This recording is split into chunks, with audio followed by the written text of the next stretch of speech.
नाजरीन अस्सलाम वालेकुम। उम्मीद छम कि तुम ऐसे ठीक पढ़ान सतमी हंद कशरुक लेसन यथ नाव पटक्यम तो आज पढ़ो ये पे यम ठूल सानस तरीक मौजूद थावन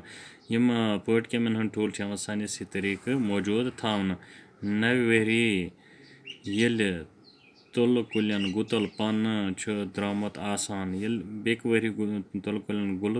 गुतल पन नेरान यम ठूल यवान वुशनेरस थावन पत ठूल वुशनेरस थावन 10 दोहन फह लगित ये ठूलन पत 10 दोहन फह लगान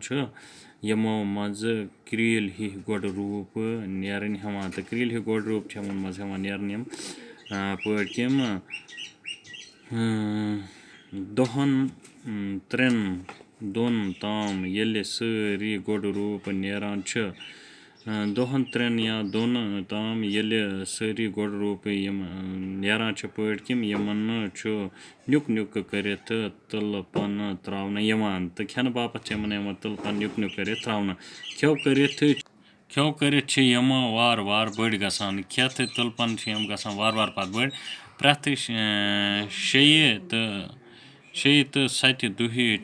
यम क्रोस त्रावान 6 पे 7 दोहन तान यम क्रोस तावान ये सर्फ बाकी वगैरह तावान अख तुल पटक्यम त्रावान पन्ने सारी वंस मज 3-4 फिर क्रोस तो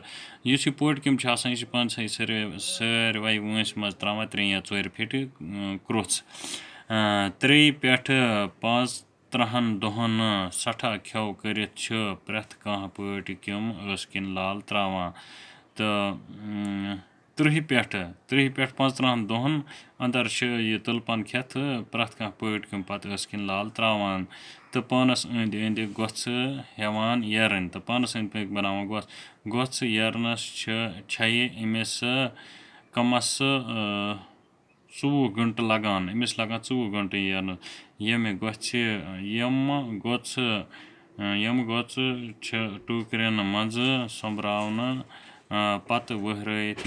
तापस त्रावन तो यम सोमरावन पत टूकरन पत तापस त्रावन ताप दिन सत गोछ मज मौजूद क्यों मरान तो अम ताप दिन सत मौजूद गोछ मज क्यों मरान।